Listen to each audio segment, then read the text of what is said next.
They called it the Tin Goose.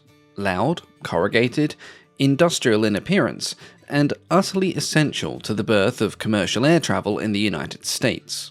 Officially known as the Ford Trimotor, or the 4AT, it was the Ford Motor Company's greatest aeronautical success, and their only aeronautical success. Built between 1926 and 1933 during the Ford Motor Company's brief but surprisingly influential foray into aircraft manufacturing, it was one of the first all-metal airliners and the first to see true assembly line production.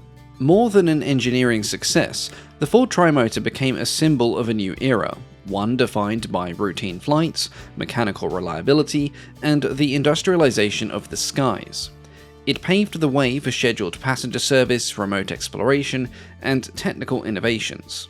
It wasn't sleek, it wasn't particularly fast, but it was easy to produce, very reliable, and, crucially, it was the first aircraft to operate with some level of financial sustainability in the United States.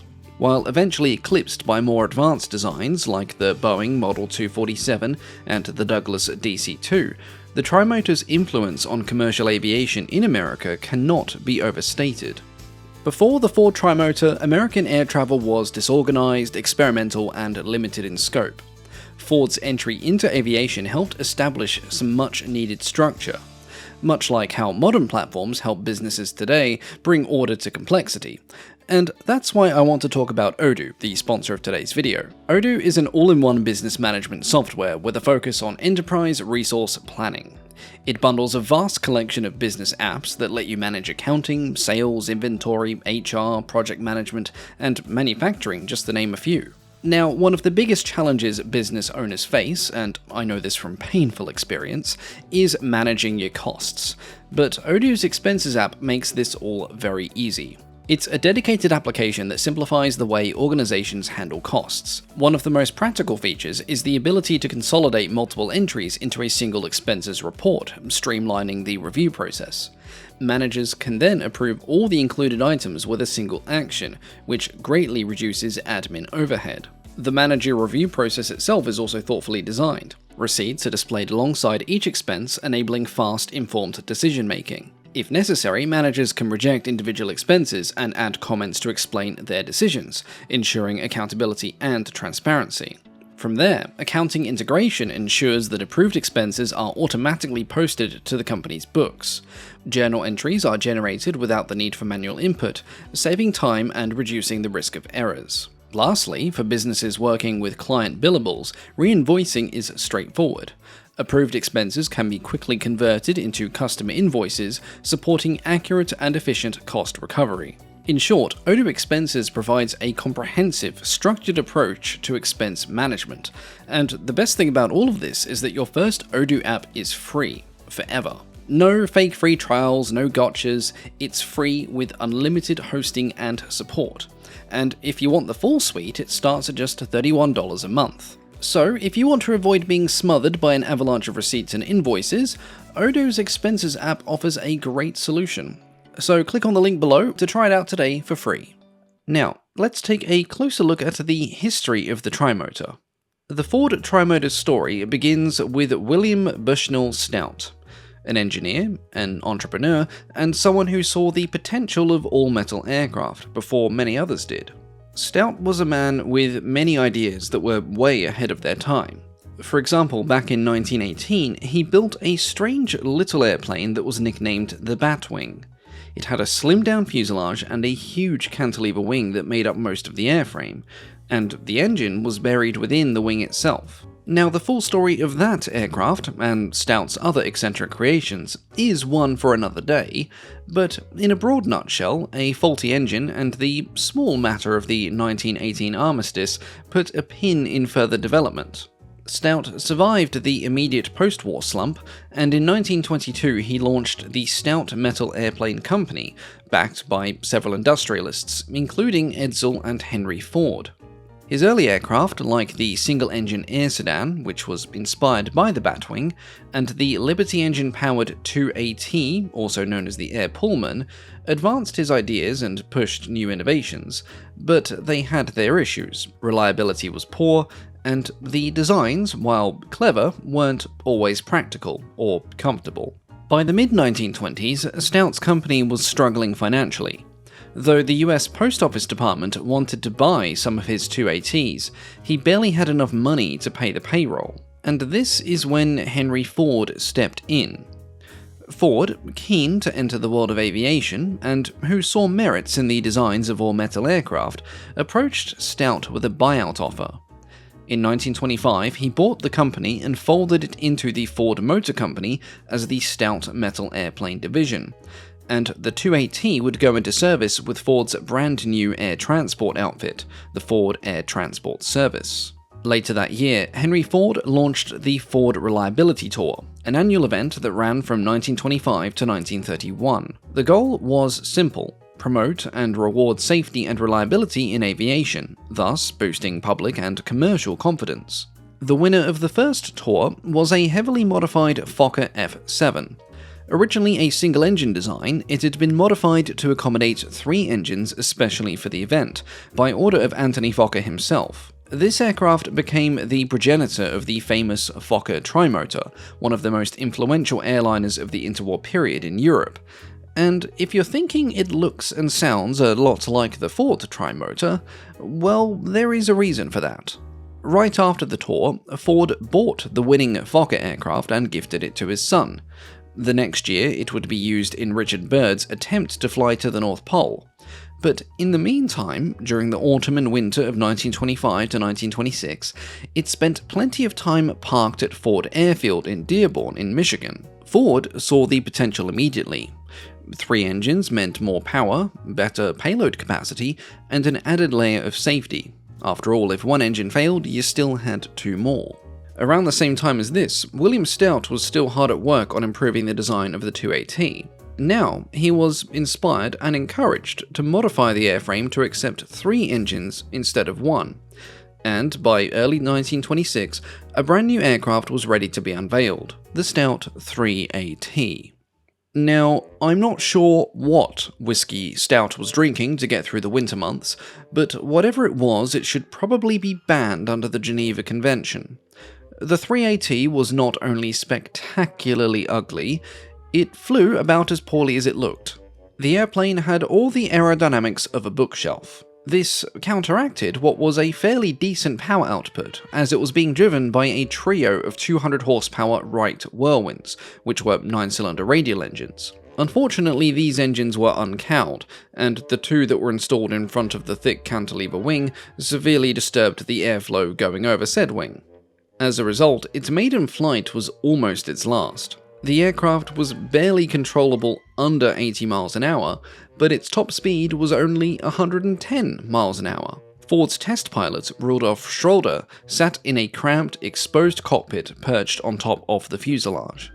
He managed a few nervous laps around the airfield, and then, upon landing, he promptly announced that he would never, under any circumstances, fly it ever again. Later that day, another test pilot took the ungainly machine up for a spell as well, and his report was equally grim, claiming that, with a 1,500-pound payload, this airplane will not fly level on 2 motors, and it was not considered safe to land the airplane even on as large a field as the Ford Airport with 3 engines functioning perfectly.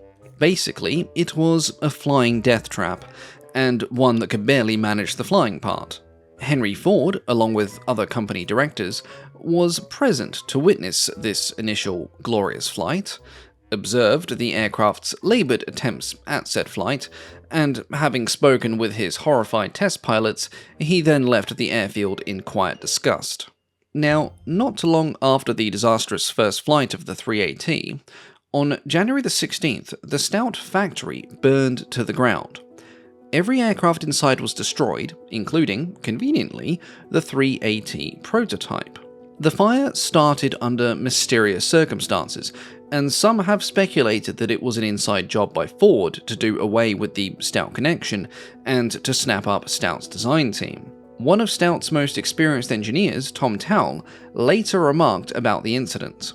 The only trace of the 3 or 4 airplanes were the steel parts on the floor in all of their correct relative positions. My own opinion was that much gasoline was used in the fire, and the heat was so intense there was left not a trace of aluminium. There was little talk about the fire, but there was talk about who had the factory burned or why. Now, no one was ever able to prove anything, but as far as historical accidents went, this one had all the subtlety of a Molotov cocktail. With the factory in ashes, everybody was laid off while Ford's management worked out the next move. Meanwhile, Henry Ford had a different idea for William Stout himself. The day after the fire, he sent Bill Mayo, his chief engineer, to suggest Stout go on a nationwide lecture tour to promote innovation in aviation. It would of course be some time before Stout's factory would be put back to rights, and if Stout really wanted to, he could work on his designs, tentatively, during his travels. Now, Stout loved public speaking, especially on a topic he was passionate about, so he agreed to this idea right away, which, conveniently, removed him from the equation. Before leaving, he did hand over some notes and sketches for a redesigned Trimotor that he'd drawn up that morning, which, in a nutshell, was basically almost the exact same design as the one that had just been burnt to the ground. Ford nodded thoughtfully, thanked him, and promptly threw the sketches away as soon as Stout had left the building. With Stout out of the picture, Ford then took full control. He set up a brand new airplane division under the Ford Motor Company and organized a new team to develop a better three-engine transport from the ground up. This team included Tom Towle, who began the initial drawings, Harold Hicks, who was chief aviation engineer for the whole company, Bill Mayo, Ford's chief engineer in general, and 3 MIT graduates, Otto Koppen, John Lee, and James McDonnell, all bright young men who would soon leave their own marks in various shapes and sizes on the history of aviation. The results of their efforts was the Model 4AT prototype, which, as even the mildly observant will have noticed, looked very much like a Fokker Trimotor. This was not a coincidence. According to legend, or boardroom rumor, or whatever you want to call it, Henry Ford and his son, having grown quite fond of the Fokker Trimotor prototype they'd purchased in 1925, told their designers, "Build one like that, only make it out of metal." And so, with admirable literalism, the team did exactly that. The result was a Fokker-shaped aircraft, but made entirely of heat-treated aluminium alloy, with the fuselage and the wings clad in corrugated alclad, a corrosion-resistant material. This corrugated surface, inspired by the designs of Hugo Junkers in Germany, added structural stiffness and became a distinctive visual hallmark of the aircraft's design. Indeed, the fabrication of the metal skin was so similar to that of Junkers that Ford was then sued by the German manufacturer when it tried to export the Trimotor to Europe. Ford would attempt to countersue, but the court eventually ruled in Junkers' favour. However, that is yet another interesting and fun legal story for another video, so for now we'll just do a quick overview of the Trimotor's design itself. The 4AT came with a fully enclosed passenger cabin, and, at first, an open cockpit for 2 pilots. Its fuselage was rectangular with a rounded deck and built around a strong trussed aluminium frame. Inside, the cabin walls were lined with something called Ford Aeroboard, which was a sandwich of aluminium sheets and balsa wood that offered soundproofing, or at least made an attempt of it, and was easy to clean. In terms of amenities, the Trimotor was not luxury by modern standards, but at the time it was considered a step in the right direction. Passengers would receive electric lighting, a toilet compartment, and cushioned seats made from either wicker or aluminium, depending on whether you preferred discomfort in a traditional or an industrial style. The aircraft's thick monoplane wing had a span of almost 50 feet, and was built around 3 main spars and 5 auxiliary ones, all sheathed in corrugated alclad. The fuel tanks themselves were tucked inside the wings and used a gravity-fed system to supply the engines, with valves to balance the flow as needed. Now, speaking of engines, power came from 3 Wright whirlwinds, each producing 200 horsepower. These drove machined aluminium propellers. The control surfaces, ailerons, rudder, and elevators were also skinned in metal, a rarity for the time, and these were operated via external metal cables, which made inspection and servicing easy. Supporting all of this was the landing gear. This featured a wide tread split axle with rubber disc shock absorbers and hydraulic brakes, which were operated via a lever between the two pilot seats.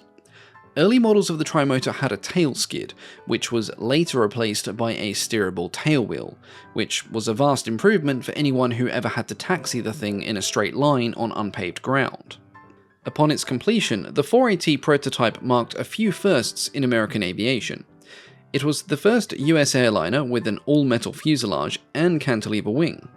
And, even more importantly, it was the first aircraft designed to be mass-produced on an assembly line, as Ford was determined to leverage its experience in the automobile industry with the mass production of its vehicles. The prototype made its first flight on the 11th of June 1926, with test pilot Rudolf Schroeder back at the controls. This time, unlike his harrowing experience in the 3AT, things went smoothly. The aircraft was described as forgiving, the controls were responsive, and it was easy to take off and land. The only minor complaint was that it could still do with a bit more power, something which would later on be addressed. After the successful flight of the 4AT prototype, the Ford Motor Company moved quickly to put the aircraft into mass production. The Trimotor officially entered commercial service, in numbers, in late 1926, just 5 months after the prototype's first flight. Within just half a year, the factory had been transformed into a massive assembly line, modelled after the same system that Ford used to build cars. This whole operation was based at Ford Airport in Dearborn, Michigan, a facility that was ahead of its time.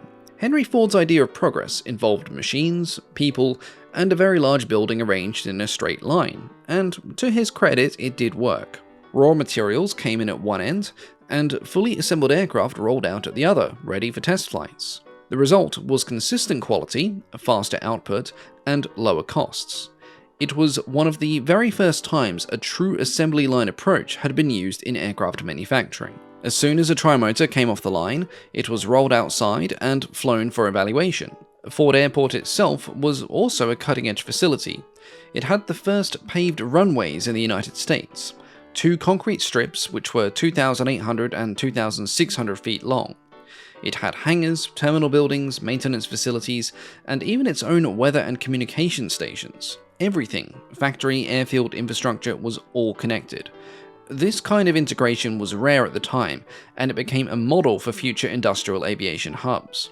It also played a major role in the Trimotor's success, as the integrated facilities allowed for the rapid development, testing, and production of newer and improved designs.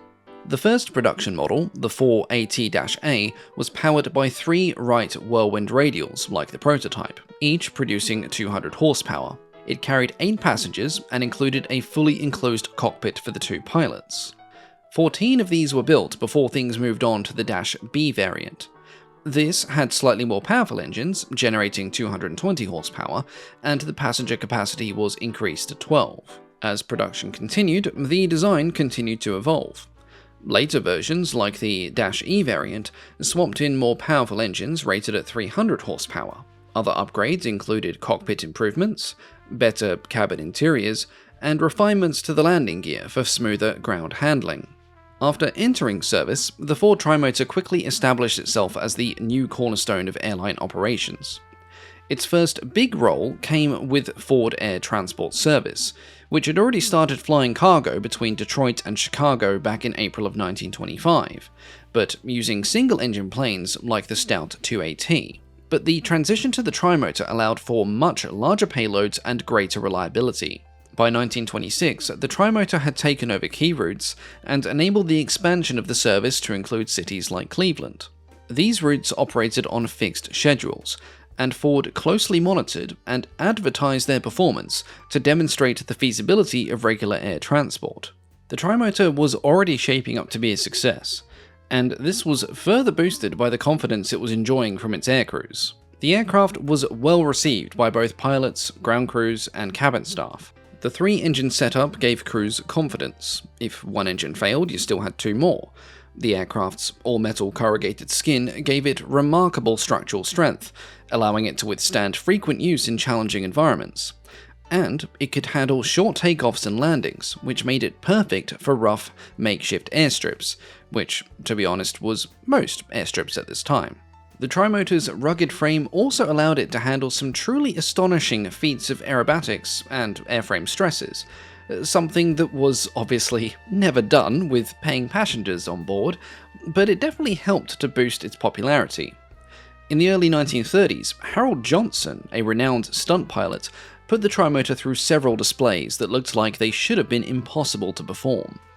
Despite having a top speed of less than 140 miles an hour, and in no conceivable way designed for aerobatic displays, the Trimotor performed snap rolls, spins, and even loops. In one display, Johnson reportedly looped the Trimotor 17 times in a row. If there wasn't this stunning footage as proof, I wouldn't blame people today for not believing such a thing was possible. But it was. The Tin Goose may have looked like a lumbering beast upon first glance, but once it was in the air, it was remarkably nimble. Now, while the pilots and crew loved the Trimotor, what was it actually like for passengers to fly on a Trimotor? Well, it depended on your expectations. Yes, it was solidly built, and yes, it usually arrived in one piece and on time, a rare thing, but comfort was not its strongest suit. The cabin was tight, poorly insulated, and the corrugated metal walls acted as an acoustic amplifier for the noise of the 3 roaring radial engines. Conversation was difficult, to put it mildly. Vibration was a constant presence. Heating and ventilation were rudimentary, and early versions of the aircraft did not offer much in the way of interior comfort or seating ergonomics. But even with all that, the passengers still came. The mere ability to travel by air, cutting journey times that previously took days by rail or car, was often viewed as an acceptable trade-off for discomfort. Ford even introduced a flight escort program, placing uniformed attendants on board to explain flight operations and improve the customer experience. Now, having flight attendants on board today is something that we all probably take for granted when it comes to commercial air travel, but back then it was new. Back then, flying was, in general, quite a scary experience, and these attendants did much to soothe the worries of nervous travelers. As demand grew for a bigger, more capable aircraft, Ford then rolled out the 580 series in 1929. The new model kept the same basic layout as the 480, but featured a larger airframe and a major engine upgrade. The 580 was powered by 3 Pratt & Whitney Wasp radial engines, each producing 420 horsepower. It could carry 15 to 13 passengers and offered superior speed, range, and payload compared to the 480. Several subvariants were eventually built, some with different engines, others with custom layouts for export. Ford even developed a limited military version, the 580-D, though it never went into widespread use. The Trimotor quickly became a favorite with airlines, both the 480 and the 580. Major US carriers like American Airlines, United, Transcontinental Air Transport, which later became TWA, and Pan American Airways all put Trimotors into regular service. The Trimotor also helped Pan Am expand internationally, with routes into the Caribbean and South America. It played a crucial role in establishing reliable long-distance services in these regions, where aviation was still in its infancy. But one of the most iconic uses of the Ford Trimotor was sightseeing flights, specifically sightseeing flights over the Grand Canyon. In 1928, Scenic Airways began flying tourists over the canyon in Trimotors, offering unparalleled views from a new aerial perspective. Remarkably, it was a tradition that continued into the 1990s, with the same aircraft still flying. Now, along with establishing a firm reputation with numerous airlines, the Ford Trimotor also racked up a series of aviation firsts. In November 1929, explorer Richard Byrd used the Trimotor named the Floyd Bennett, also known sometimes as the Josephine Ford, during his expedition to Antarctica. Piloted by Bert Belchen, it became the first aircraft to fly over the South Pole. Just a few months earlier, in July 1929, Transcontinental launched the first coast-to-coast passenger air service. It combined daytime flights in Trimotors with overnight train rides, connecting New York to Los Angeles in just over 48 hours, which was a massive leap forward in cross-country travel. The Trimotor even left its mark on US political history. On July 2nd, 1932, Franklin D. Roosevelt became the first US presidential candidate to travel by air, flying aboard the Trimotor from Albany to Chicago for the Democratic National Convention. While it was built for civilian use, the Trimotor also served in military roles. Its rugged build and short takeoff performance made it ideal for rough and remote airstrips.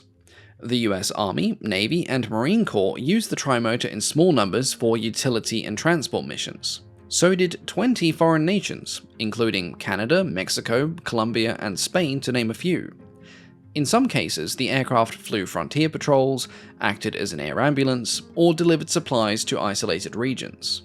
Some Trimotors were even converted into float planes, serving regions without reliable access to flat open ground, most notably in Alaska, Canada, and across Central and South America, where rivers, lakes, or vast coastlines were free at hand. These aircraft helped define the term bush flying in this era, which in many cases meant nothing more than land over there where there's a clearing and let's hope that there aren't any polar bears about. But in all seriousness, the Ford Trimotor was becoming invaluable for remote regions and outposts. In all, the aircraft was in production for almost 7 years. From 1926 to 1933, Ford would build 199 Trimotors. Now that number might sound small today, but at the time that was a considerable number. But more importantly than that, the Trimotor proved that planes could be mass-produced, sold at scale, and operated profitably. Unfortunately, the aircraft's prime would be short-lived. Even by the early 1930s, it was already starting to fall behind. New, sleeker airliners like the Boeing 247 and Douglas DC-2 arrived, with better aerodynamics, more speed, longer range, and vastly improved comfort. And then, of course, this was all compounded by the effects of the Great Depression. The result was that Ford would pull out of the aircraft production industry altogether in 1933. It was the result of a few things, but it was mostly due to Henry Ford's declining interest, driven by the emergence of technologically advanced competitors, plummeting demand due to the financial crisis, and the death of his personal pilot, which temporarily soured his views on aerial travel. Despite this, the Trimotor continued to serve in secondary roles for years after production ended. Its reliability and ruggedness made it useful for freight transport, bush flying, exploration, and sightseeing operations. In particular, Trimotors remained in use in remote regions such as Alaska, Central America, and the Canadian North, where the ability to take off and land in a short distance was of great importance. Today, a number of Ford Trimotors still survive. A few of them are even airworthy, and they can be seen flying in heritage air shows and public demonstrations. Many of them can be found in museums like the EAA Aviation Museum, the Henry Ford Museum, and several others located across the US and Canada in particular. The Trimotor left a legacy far bigger than its modest production run. It showed the world that scheduled air travel could be safe, routine, and profitable. Its 3-engine design helped reassure passengers in an age where engine failures were still a question of when, not if, and it was one of the first aircraft built on an assembly line, setting the template for modern aerospace manufacturing as we know it. Technologically, it helped shift the industry away from fabric and wood aircraft to all-metal construction. And even though it wasn't the most aerodynamically efficient machine, it was tough, reliable, and easy to maintain, qualities that airline operators adored.